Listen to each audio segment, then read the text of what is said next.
Hello and a warm welcome to Federal special program Capital Beat. Prime Minister Narendra Modi's speech, where he was speaking and rather replying to the motion of thanks to the address of President Draupadi Murmu in Lok Sabha, the speech has just got over and he touched upon several matters ranging from Delhi election to Arvind Kejriwal to the Congress-led opposition. Now, Prime Minister hailed the work which was done by the BJP and the NDA government, and he also said that the administration believes in spending resources towards the public welfare. But if you look at the broad pointers on what he has stressed today, this was his 14th response to the motion of thanks. He specified this at the very beginning. Then he took a dig at the jacuzzi and the Sheesh mahal.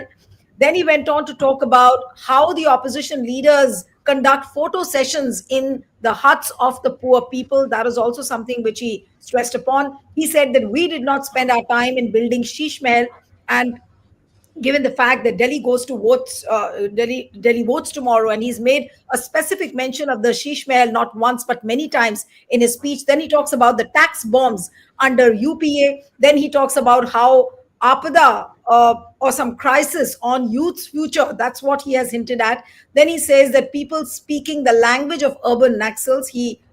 He's targeting again Rahul Gandhi, like what he said on the inauguration of the new Congress building, that we are not only fighting against BJP and RSS, but also against the Indian state. So he took a dig on that as well. Then he also spoke about Rahul Gandhi's OBC remarks, and he said that our government has worked to create maximum opportunities for people from the SC, ST, and the OBC communities. Then he said that talking about caste has become a fashion for the last 30 years. OBC MPs have been demanding that OBC Commission be granted a constitutional status, and it was the BJP government which granted the constitutional status to the OBC Commission. So all of these points, and then towards it was a long speech where he listed out several achievements as to how many people were brought out from the poverty line. Then he spoke about building toilets, building crores and crores of houses. And towards the end, he said that this is just my third term. And in the coming years, we will continue to serve the people in a similar fashion. And that's how the speech started at 5 o'clock and it ended at 6:40, which means 1 hour, 40-minute speech, which Prime Minister Modi gave. So we'll try and analyze as to how much substance or how much rhetoric was PM's speech. Did he sound repetitive? Does his speech now lack clarity? Does it lack creativity as far as the speech writers of Modi are concerned? We'll try and discuss all of this. Joining me now is S. Srinivasan, Editor-in-Chief of the Federal Group with us. Thank you so much, sir, for joining. We have Professor Shashi Shekhar Singh, veteran professor from the Delhi University from the Political Science Department. Thank you so much, sir, for joining. And we have Girish Joshi, a veteran journalist and political commentator. Thank you so much, Girish, for joining. And I'll begin with Professor Shashi Shekhar Singh. And if you've heard Prime Minister Modi's speech, what did the speech look like? Did it answer ball by ball all those points which Rahul Gandhi mentioned in his speech? He tried to speak about constitution. He spoke about caste census. He spoke about all the development. He also spoke about the artificial intelligence, and he believes in two kinds of artificial intelligence. One is the actual artificial intelligence, and one is the aspirational India he talks about. So do you think that Prime Minister has given a ball by ball reply to what Rahul Gandhi said? Yes, Professor Singh, you'll have to unmute yourself. You're muted. Yes, sir. The Prime Minister of India has replied in his own way, the way he was always trying to reply to the leaders of the opposition, So he never focuses on the various issues that has been raised by the leader of the opposition or other leaders, That is the problem with the Prime Minister. And attacking on the leaders of the, opposition party, whether it's AAP or it's, Congress or any other party, that has become a, fashion for the Prime Minister of India. Again, using the kind of language he has been using for long, language of urban Naxal or something like. What does it mean by urban Naxal? You are calling your, people who are opposing you as urban Naxals. Is it the democracy? What kind of democracy is this? Why are you using this kind of language against those people who are, speaking against your policies, speaking against your style of working, functioning, whatever? So the kind of language he's using This is very unfortunate. This is not a democratic kind of, language.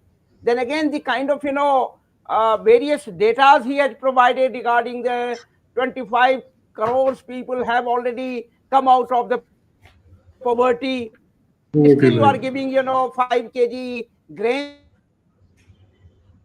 to the Right. Your voice is breaking, Professor Singh. I think his frame is frozen. Okay, let me go to Girish now. We'll wait if Shashi Shekhar Singh can join back again. But Girish, how would you assess Prime Minister Modi's speech today? Did it sound repetitive? Did it sound boring? Did it lack clarity? Or was it? Yeah, I think Professor Singh is back. Yes, Professor Singh, I lost your audio in between. Sorry. Yes, go ahead, please. Sorry, Yeah. there is some network problem. Okay, so what I'm trying to say is, he was saying that 25 crores people have already come out of the poverty, and still you are giving, more than 80 crores people the 5 kg grains. If you look at the kind of 25 crores people have come out of the poverty, and then still you are saying this language has not changed for many years. 80 crores, 5 kg, and it will also continue, further. So how can you say that 25 crores people have already come out of the poverty? Then again, 4 crore houses to the, people. I mean, sometimes you can look at the figures given by the, one minister and by the prime minister, then you 3 crores or sometimes 4 crores. I mean, there is no, similarity with the kind of, answer coming from the ministers and the prime minister. So if you look at the kind of data that has been provided by the prime minister, it is just, what you can say, a rhetoric, nothing in concrete. That's why I call this kind of, a motion of thanks to the president's address is nothing but attacking on the, leader of the opposition. Then again, since tomorrow is the day of election for the, Delhi Assembly, and he was attacking on the, Aapda. What kind of language is this? You are calling any party Aapda. Aapda in Hindi, a kind of, what you can say, a natural calamity or something like that. Why are you calling any party Aapda? I mean, see the kind of, language he is using against the opposition. Aam Aadmi is, the opposition party against the BJP in the assembly election. So, and then again, Sheesh mahal or something like that. And you are yourself living in a house. You have rebuilt the, new building of the parliament, and look at the kind of, central vista or something. So he is not actually talking about what he has done so far, last 10 years and plus. The kind of language he has used, the kind of slogans he used, the jumlas. He is not sticking to any jumlas. Achhe din, where is that achhe din? Ye achhe din kahan hai? Where is that achhe din? Right. And if you look at the various kind of jumlas, and can the prime minister say that he has fulfilled any of the, whatever he has talked about, any of the promises that he made to the people of India? One single promise.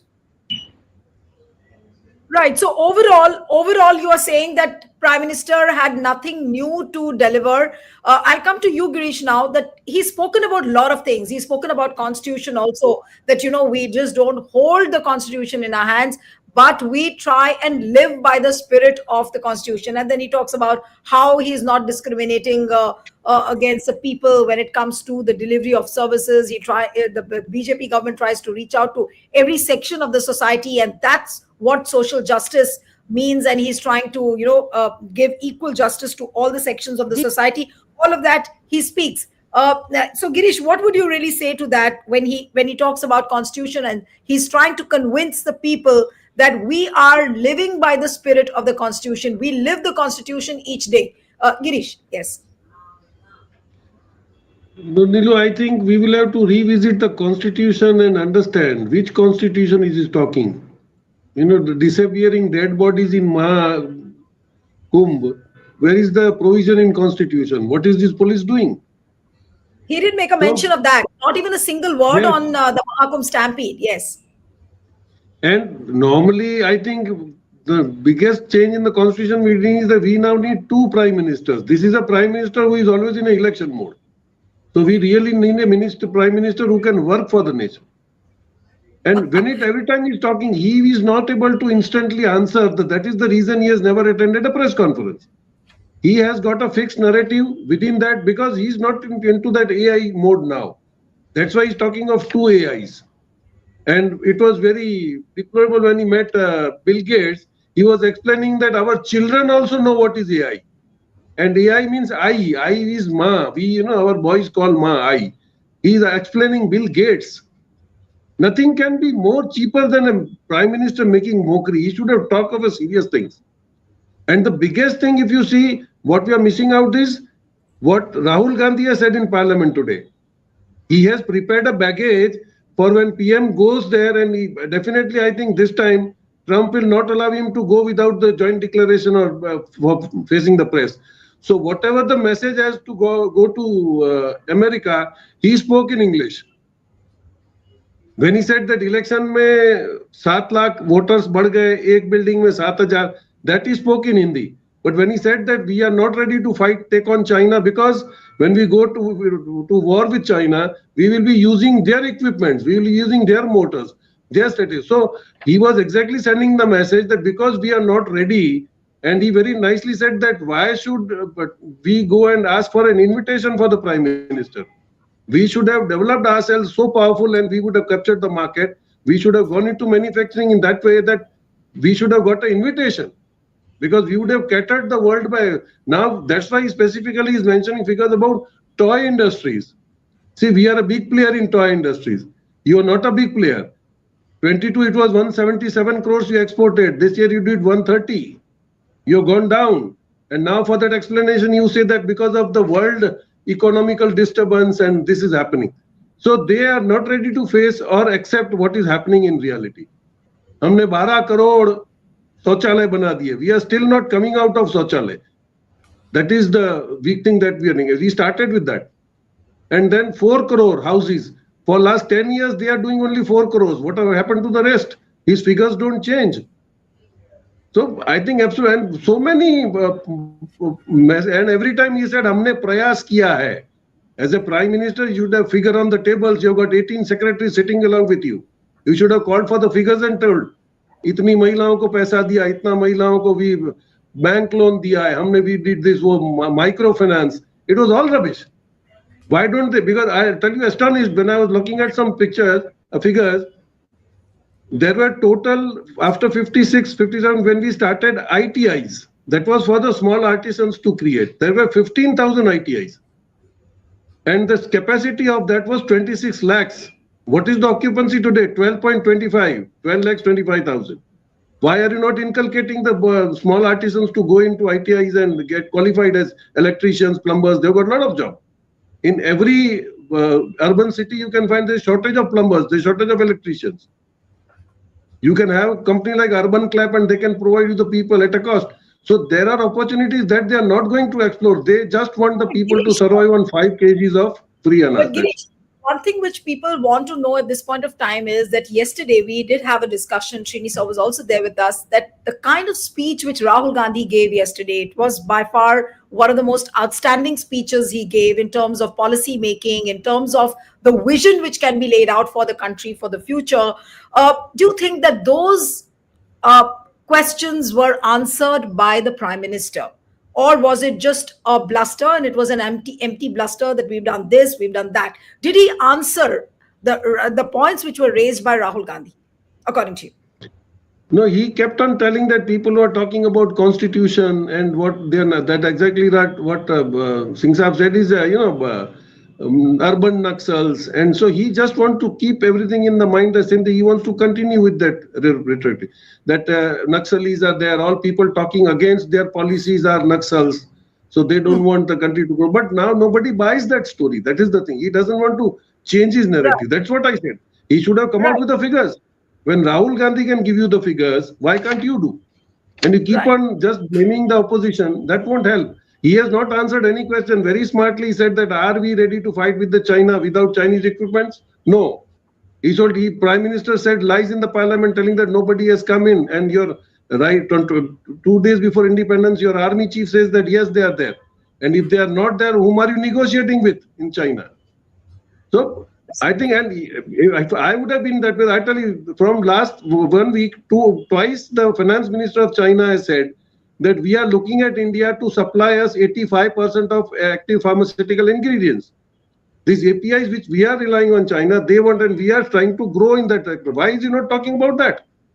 Right. Because the PLI schemes that you recommend, you said 13,000 crores that you're going to give is only for Himachal Pradesh, Gujarat, and Andhra Pradesh. So he deliberately does not discuss this thing because he'll get caught and get trod next day by the other industries and other states. So I think he's not going to answer. But the packet that the sealed cover that has now been sent to US, when Modi goes there and if he has to answer the press, it will be a really sorry state of affair when he has to go there. Right, but you said that he's said in his speech that Rahul Gandhi doesn't understand constitution. Then Srini sir, he takes also a dig at the foreign policy, that some people are fond of using the word foreign policy, and then he quotes a book called JFK Forgotten Crisis, that instances have been quoted in that book where Jawaharlal Nehru and JF Kennedy had a conversation, and the kind of games which they played in the name of foreign policy. He also said that, though he didn't list out that what was written in that book, but he said that I appeal to all the people should read this book. So he has denigrated Rahul Gandhi as somebody who is a nerd, who doesn't understand the constitution. He speaks a language of an urban Naxal. So how would you really assess Prime Minister's speech in terms, and if you contrast it with Rahul Gandhi's speech yesterday? Yes, Srini sir. Yeah. So yesterday we looked at Rahul's speech, and today we're looking at Modi's speech. So there are a few things which are there. One is Modi kept one eye on the elections. It was on Delhi. He did say what he has given for the middle class. He actually mentioned the word middle class, and also the IT relief which the government has given. And then he elaborated how much 12 lakhs 70,000, if somebody is getting, he'll be tax free. He went that far to explain once again what the government has given for the middle class. So it was clearly one eye on the election. When he also spoke about the railway network, the metro network, which has been doubled. And then he kind of avoided almost when the issue of pollution came. He said, I provided 12,000 electric buses and some for Delhi also. And there the fact is that Delhi is not a livable city. Neither the water is drinkable nor the air, which is a basic every human being needs. So he just slightly touched upon and went off. So that's one aspect of it. Second, the Nehru, Gandhi, the entire family that came under attack. I think Rahul was chosen as the real target, and he came repeatedly under attack. His father, Rajiv Gandhi, also came under attack. That 1 rupee which is spent by the government, actually only 15 paisa reaches the beneficiary, and that idea he has hammered again and again, repeatedly. Both my earlier colleagues were saying, Mr. Girish Joshi and Professor Shashi Shekhar Singh, there is now almost no difference between what he speaks in election rallies and what he speaks in parliament. The narrative is almost known. But he tried to use that, so initially, when the initial years he was doing this, one thought that, he has made good use of parliament to say what the government has done all these years. But now it seems slightly repetitive because he's marshalling all figures, facts, just to say that how much the state has done, all the schemes he reads out. And then he tries to prove that, the government has done so much in last 10 years, which is impossible. There should be some quick fact checking, which Indian media doesn't do. But let's take just one fact. I think 1991 economic reforms was one major step in which the poverty elevation in India got a serious leg up. And the amount of people who were taken out of poverty in the subsequent 2 decades is really worth mentioning. It is mentioned by all economists. And then the poverty reduction which happened during Modi's regime. There was some reversals during COVID, and then now, as Professor Shashi Shekhar Singh pointed out, that still 80 crore people are given subsidized rice. That continues. So obviously there is a question mark. You know, the things look changed, but then it's again almost the same. He said he took a pride from the fact that nearly 1 crore people are going to benefit out of the tax relief which has been given by the finance minister, and so much has been done for the middle class. But the point is, out of a population of 140 crores, we only have about 2 crore people who pay income tax.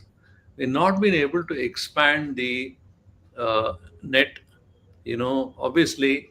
But what has happened is, if you look at last year with the trend change and this year also, the government is collecting more out of direct tax than indirect taxes, which means, which is considered in a way good, because direct taxes are considered less inflationary as considered to indirect taxes. But then that again one shows in a way that how skewed the wealth in the country is. The disparity is huge, and the entire weight falls back upon only this much. So we've not been able to achieve many things. Of course, 2047 is a large mission. He also said, use the word vision. This is what our vision is. Yes. Now, because ultimately the vision is in 100 years, India should become a developed country. And specifically, when we just had the budget, there were a lot of answers people were expecting. One is, one of the major engines of this economy, which should fire and just sputtering, is the manufacturing sector. And I think Rahul was trying to say that, look, you have a problem, a serious problem in the sense that you are having a trade issues with Trump. You are having China as an issue. China plus one policy hasn't taken off to the level one would have expected. So the economy needs a particular attention, especially manufacturing needs a particular attention. Also, the tech giants who are sweeping the world, they need a particular attention.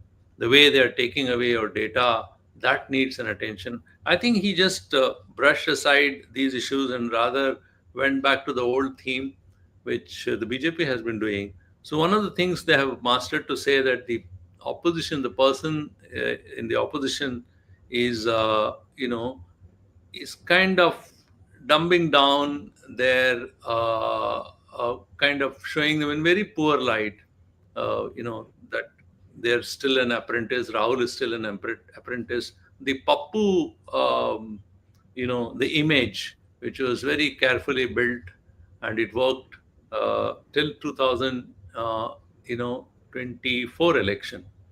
After that, people started thinking. Once Rahul Gandhi started his Padyatra, he managed to change it.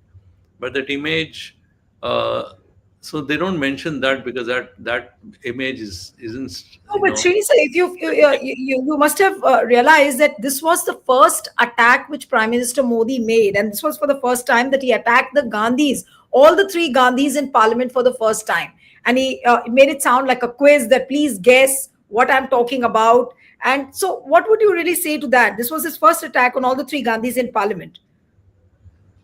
So Congress remains the main opposition, and Rahul is somebody who gets under the skin of the Prime Minister.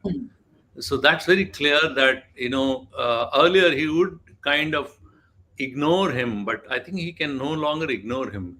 That's an acknowledgement which has come through his response today, that Right. this particular person cannot be ignored because the ire or the direction of the speech was largely on this.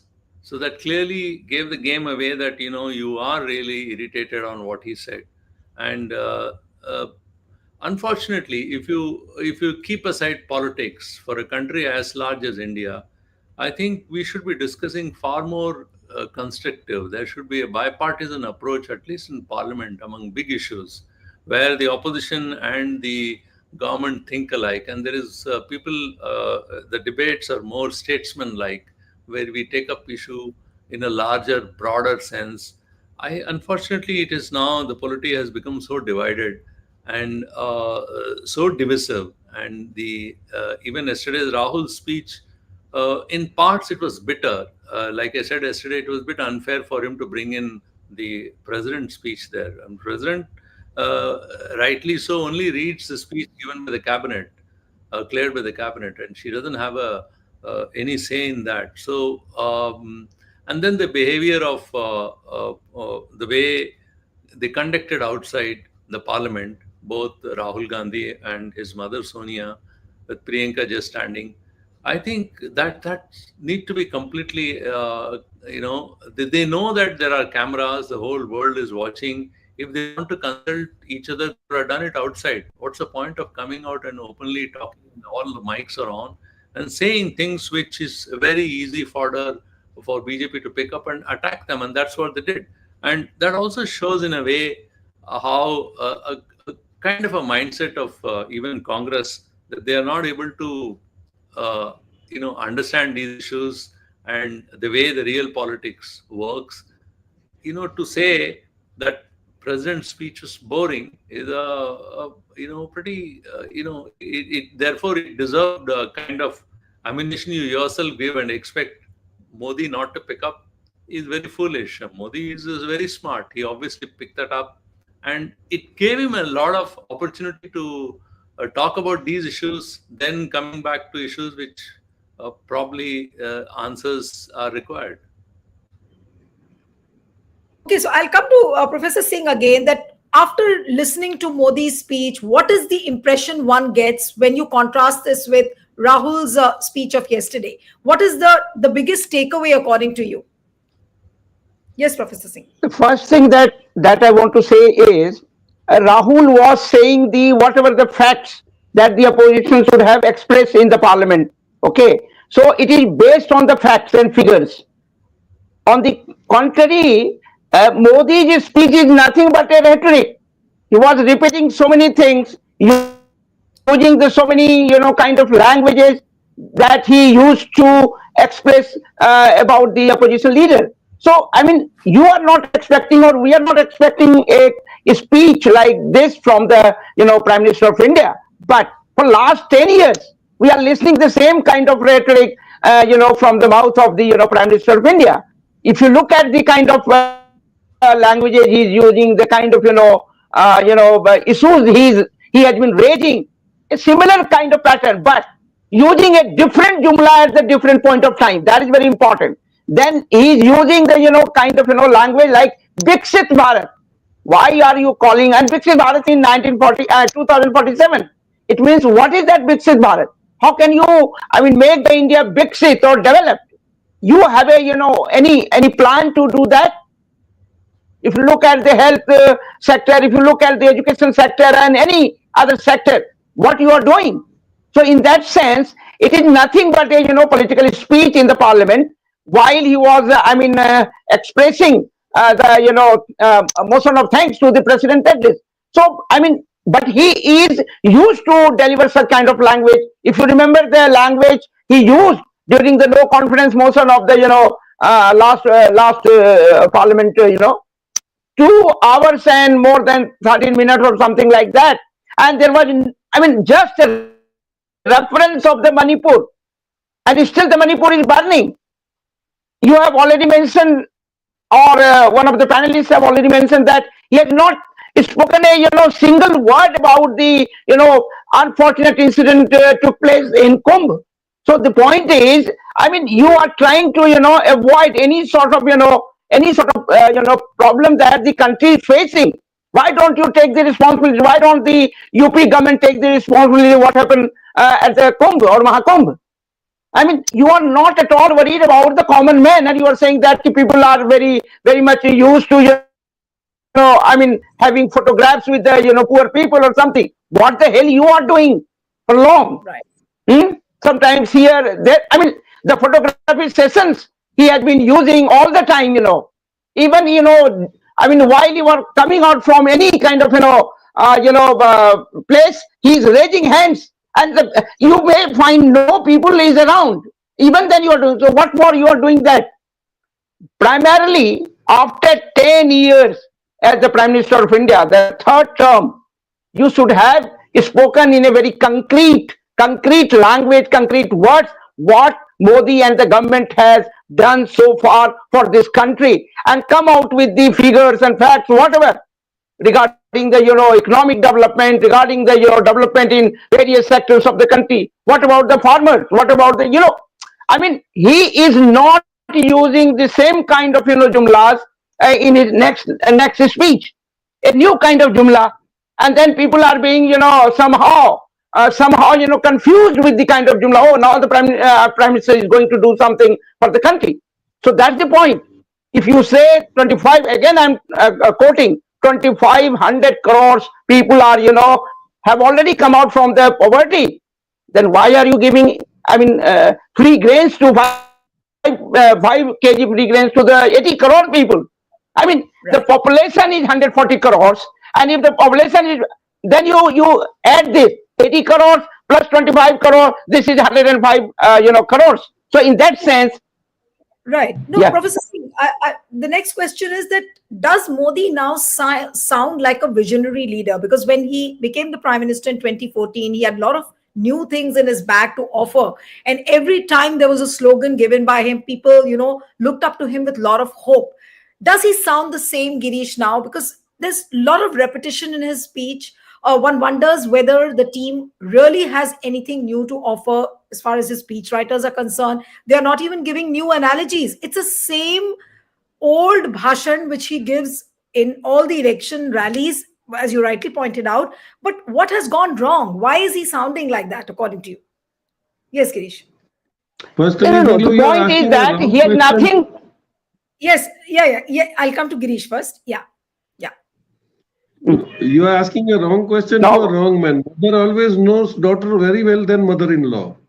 We have seen him for 30 years. We know what is the narrative, what he speaks. His speech is never relevant to any concrete things that he presents. I'll tell you one thing very astonishing. Let your viewers know. They said that we would be losing 1,48,000 crores by giving this 12 lakh income tax. 1st February 25, the banks have been instructed to go back to their minimum balance rule. Now, State Bank will be 3,000, SBI will be 5,000, Punjab National Bank will be 3,500. And so now, the poor people, that money you had given, how they are going to recover is, last year, the recovery of minimum balance was 3,650 crores. So they have not given any package to those government servants who are happy, but we will be paying that deficit. So from 1st of February, again, if you don't maintain the balance, your money is going to get cut. So almost, if I calculate 70 crores accounts, 55% if Jan Dhan you remove, it will be almost recovery of 1,05,000 crores this year. So there is not a big loss to the government exchequer. So this is what they do. When they show you good pictures, they said that हम लोग पिछले वर्ग के लिए आर्थिक सहायता and वो Vishwakarma and all these all blah blah that they have given, that are only figures to inculcate the people. But in fact, behind the scene is totally different. You have to be cautious. Even now they are going to change. The new print has not come out. They are now also going to charge you on the withdrawal of ATMs. Even that charges are going high from 20 to 25, 20 to 30. So this is how they will recover the money and tell you that we are doing a lot of welfare job. Yeah. Okay, so I'm coming to the last, the concluding remarks from Srini sir, that how would you really assess Prime Minister Modi's speech? We've spoken about the broad contours of what happened during that 1 hour, 40-minute speech. But what would you say towards the end, sir? So you'll have to unmute yourself. So you muted. Yeah. If you had to compare the two speeches, I think Rahul's focus was on the economy. And he was trying to say that, a strong economy is prerequisite to become a strong nation. That was the main theme around which he had woven the entire speech. And then he was building on it gradually, how one could have achieved it and what are the fallacies in that. I think if the PM didn't want to take that, and he, but certainly people would have look forward to state that what PM is going to say, how we can reach 2047. Mr. Modi did mention demographic dividend. He did say that that's an advantage India has. He says we have democracy, we have demographic dividend, we have, he used the D word to we have development on our side. Basically, what he meant is all the development and welfare activity. You see, the thing is, in each one of them, there is some of the other thing which is lacking. When he says democracy, again, there are question marks which he raised, which was raised by Rahul, and the civil society has been talking about various issues. When he mentioned development, what he meant was a lot of welfare schemes, and that's what he laid out in detail. And then when he said demography, again, the demographic dividend and the advantage which India has, certainly it has, but then we have to quickly encash it in next 10, 12 years. If we have to achieve by some of these targets, we have to achieve in next 5 years, and the remaining 15, 20 years.